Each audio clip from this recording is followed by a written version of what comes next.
The Silver Dragon Queen never expected that not only did I not escape the dragon castle while she was unconscious, but I even went out to catch a big fish to nourish my dear wife. After sending the little wooden figure away, my revenge against the Silver Dragon Queen began. When I returned from a walk around the back mountain, I found the women were holding a funeral for me. Hearing my voice, they turned, astonished that Dad had appeared. I said awkwardly, "What a filial daughter. I've only been gone a day, and you're already holding a funeral for me." Mu-en's eyes were brimming with tears. Seeing that Dad had come back, he rushed straight into my arms and started crying. Woo-hoo! Mu-en thought Daddy didn't want her anymore. I gently stroked her little head and said, "My good daughter, how could Daddy ever not want you?"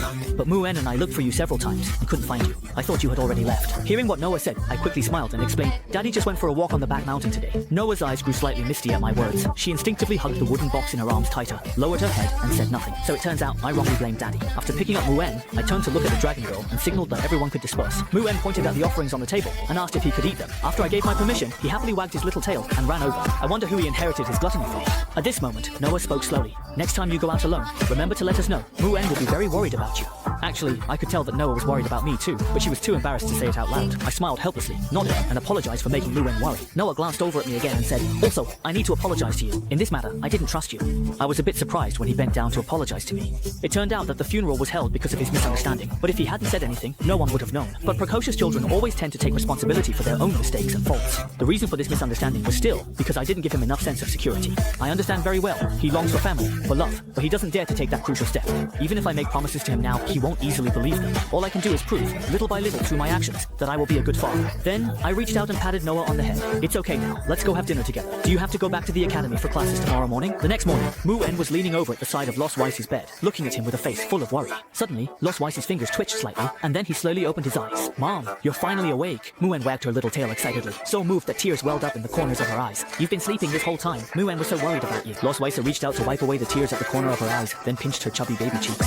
"I'm sorry that Mu-en made you worry, but when he tried to sit up, he found that his body was far too weak, and he simply couldn't muster any strength. He had thought that the body of the Dragon King would be able to withstand the backlash from the blood curse, but he hadn't expected to end up like this. Could it be because he used that thing to save that guy earlier?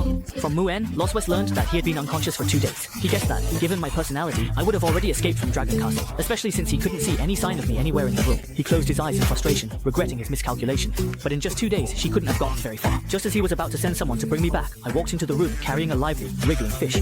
"Mu-en, how about we have fish for dinner tonight? I just caught it while fishing on the back mountain. Isn't your dad amazing?" After hearing Mu-en's praise, I suddenly noticed that Luo Siwei had already woken up. He turned his head in surprise and asked, "What are you doing here? Where else would I be if not here?" Just now, I not only went to the back mountain to get some fresh air, but I also caught a big fish for my dear wife to nourish her body. Hearing me calling that, a faint blush quietly crept up his cheeks.